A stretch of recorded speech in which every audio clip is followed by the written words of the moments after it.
अस्सलाम वालेकुम, my name is Mohammad Shahroz Ahmed and you are watching you can success. तो आज क्लास 10 मैथ के सेक्शन के अंदर मैं टोटली आपको बताऊंगा सर्कल्स के बारे में कि सर्कल क्या होता है, उसके sector, segment, each and everything we will study about only circle. Okay, तो सबसे पहले मैंने एक आपके सामने सर्कल बनाया। अब इस सर्कल को आपने बड़ी गौर से देखना है, समझ रहे हैं, एक एक चीज मैं आपको क्लियर बताऊंगा इसके अंदर। अब सर्कल हमेशा एक पॉइंट पे फिक्स करके बनाया जाता है, ठीक है। यानी कि सर्कल की अगर हम डेफिनेशन के ऊपर आए कि सर्कल होता क्या है, कि एक ऐसा पॉइंट लिया जाए, उससे मुख्तलिफ पॉइंट्स बनाए जाएं, 1 2 3 4 5, और वहां पे उनको जोड़ा जाए तो एक कंप्लीट राउंड बॉडी बन जाए, तो वो एक सर्कल कहलाती है। ओके, अब वो जो पॉइंट होता है जिस पे ये सारे इसके इंटरसेक्शन लाइंस की होती है, उस पॉइंट को क्या कहते हैं? Centre of the circle. क्या बोलेंगे इसे?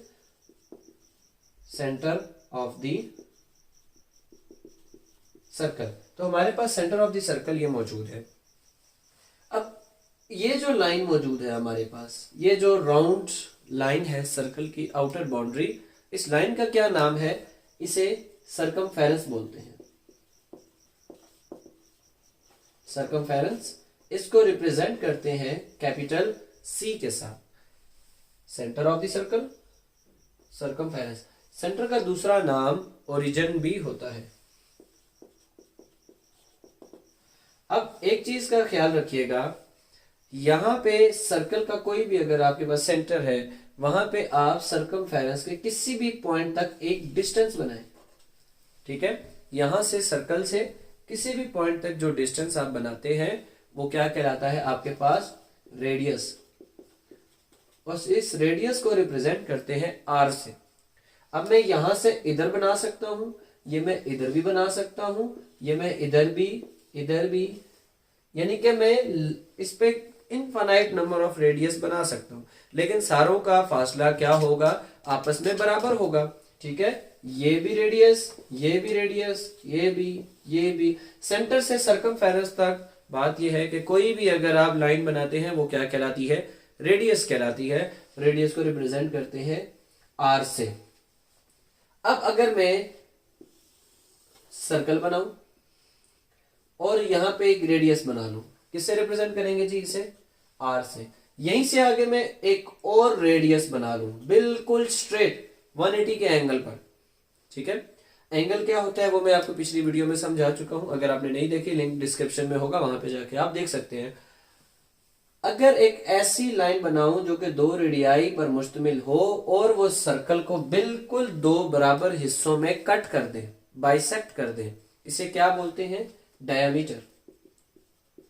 ओके, डायमीटर को रिप्रेजेंट करते हैं कैपिटल डी के साथ। अब यहां पे एक चीज ऑब्जर्व करने वाली है कि डायमीटर अगर स्ट्रेट लाइन है तो वो इधर का भी रेडियस होगा, इधर का भी रेडियस होगा, इन दोनों का सम हो रहा है ना। तो डायमीटर किसके बराबर हो गया? r plus R. तो d is equal to 2r। ये एक फार्मूला भी बन गया आपके पास। तो डायमीटर फाइंड करने का क्या फार्मूला होगा? रेडियस को ट्वाइस कर दो, यानी कि रेडियस को डबल कर दो, आपके पास डायमीटर आ जाएगा। और अगर डायमीटर आपको दिया जाए, यानी कि कहा जाए यहां से यहां आपके पास जो डिस्टेंस है वो है 8 सेंटीमीटर, क्या आप रेडियस फाइंड कर सकते हैं? सो सिंपल, इसको हाफ कर दो। रेडियस किसके बराबर होगा? ये जो 2 है जाके तो डिवाइड हो जाएगा, डायमीटर डिवाइडेड बाय 2, तो 8 divided by 2 is equal to 4। तो आपके पास r की वैल्यू क्या आ गई? 4 आ गई। तो आपने अगर रेडियस से डायमीटर में जाना है तो उसको 2 से मल्टीप्लाई करना है, और अगर डायमीटर से रेडियस में आना है तो उसे 2 से डिवाइड करना है, क्योंकि जो डायमीटर है वो रेडियस का डबल होता है और रेडियस डायमीटर का हाफ होता है। ओके, अब एक बात कहते हैं कि अगर आपने ये सर्कमफेरेंस फाइंड करना हो, सर्कमफेरेंस कितना है वो कैसे फाइंड करेंगे? उसका एक फार्मूला होता है, circumference is equal to 2 pi R. अब ये 2 पाई आर की वैल्यू अगर आप पुट करते हैं, आपके पास सर्कमफेरेंस की वैल्यू आ जाती है कि इस पॉइंट से आपने स्टार्ट लिया, यहां पे आप घूम के वापस आए तो आपने इतना डिस्टेंस ट्रेवल किया, सेंटीमीटर में, मीटर में, जिसमें आपके रेडियस की वैल्यू होगी उसी में आपके सर्कमफेरेंस की वैल्यू आएगी। ओके, अब पाई की वैल्यू कितनी होती है? 22 बाई 7। अगर आप इसे डिवाइड करते हैं तो डिवाइड करने के बाद आंसर आ जाता है 3.1428 अप टू सोन। लेकिन आप जो स्टैंडर्ड वैल्यू है पाई की वो आप कितनी लिख देते हैं, 3.14 ही चलती है, ज्यादातर लोग 3.14 को ही फॉलो करते हैं। अब मैं आपको अगर यही 4 सेंटीमीटर लेट्स सपोज, ये मैंने कोई परफेक्ट नंबर नहीं लिया, सिर्फ समझाने के लिए आपको बताया। मैंने कह दिया जी इस सर्कल का रेडियस कितना है 4 सेंटीमीटर, डायमीटर 8 है 4 सेंटीमीटर, तो इसका सर्कमफेरेंस कितना होगा, मींस के जो सर्कुलर डिस्टेंस है मेरे पास यहां से यहां तक वो कितना होगा, तो उसको फाइंड मैं किस तरह से करूंगा। सर्कमफेरेंस लिखा, C इज इक्वल टू पाई की वैल्यू 3.14 मल्टीप्लाई बाय 4। इन सारों को जब मैं आपस में मल्टीप्लाई करूंगा तो C is equal to 6.28 into 4। जब आप इसको 4 से मल्टीप्लाई करेंगे आपके पास जो आंसर आएगा वो होगा इसका सर्कमफेरेंस। तो उम्मीद है आपको ये चीज समझ में आई होगी सर्कमफेरेंस क्या होता है। रेडियस, सर्कमफेरेंस, एंगल, सर्कल, ये सारी चीजें आपको क्लियर होना जरूरी है, तभी जाके आप आगे वाली एक्सरसाइजेस कर सकते हैं। तो उसके बाद अब कुछ सर्कल की मजीद डिटेल में जाते हैं। अब अगर सर्कल को, ये सेंटर पॉइंट, ये सर्कमफेरेंस, दो रेडियाई अगर कट करते हैं, एक ये जिस तरह का हम लोग नॉर्मली पिज्जा खाते हैं, पिज्जे से आपने इसको याद रखना है। अगर दो रेडियाई इसको कट करते हैं तो ये दो हिस्से बन जाएंगे सर्कल के। वो कैसे हिस्से होंगे, इसको मैं ऐसे लिख सकता हूं, ये सर्कल है लेट्स सपोज, तो इसके बीच से ये वाला हिस्सा निकल के किधर चला गया, इधर, तो एक ये हिस्सा बन गया, एक ये हिस्सा बन गया, इनको वापस प्लस कर दो तो वापस सर्कल ही बन जाएगा। अब ये जो हिस्से टूट के अलग हुए हैं इनका नाम आपने सेक्टर्स देना है। ये भी एक होगा सेक्टर, ये भी होगा, इसको भी एक सेक्टर कहना है आपने। ये भी सेक्टर है, ये भी सेक्टर है।